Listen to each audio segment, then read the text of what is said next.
या नव्या वर्षानिमित्त राजकीय नेत्यांनी शुभेच्छा दिलेल्या आहेत, पाहूयात। उद्धव ठाकरेजी, राजसाहेब ठाकरेजी, नाना पटोलेजी, हर्षवर्धन सपकाळजी, अजितदादा पवारजी, शरदचंद्र पवार साहेब, सुप्रियाताई सुळेजी, आमचे शिवसेनेचे नेते माननीय एकनाथराव शिंदेजी आणि या राज्यातल्या सर्वच पक्षाच्या नेत्यांना मी नववर्षाच्या शुभेच्छा देतो। काही नाव मी घेऊ शकलो नाही, पण सर्वांना शुभेच्छा देतो। आमच्या पक्षामध्ये आम्ही काल भेटलोच आहे, मी देवेंद्रजी, नितीनजी, आम्ही एकमेकाला शुभेच्छा दिल्याच आहे।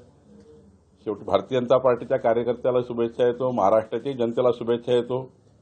हे देत असताना हे वर्ष महाराष्ट्राकरता विकसित महाराष्ट्र म्हणून, हे वर्ष समृद्ध महाराष्ट्र म्हणून, हे वर्ष समाजाच्या शेवटच्या व्यक्तीच्या कल्याणाकरता आम्ही त्या ठिकाणी जाईल आणि या वर्षात कुठली नैसर्गिक आपत्ती महाराष्ट्रात येऊ नये अशी परमेश्वरालाही विनंती मी केलेली आहे।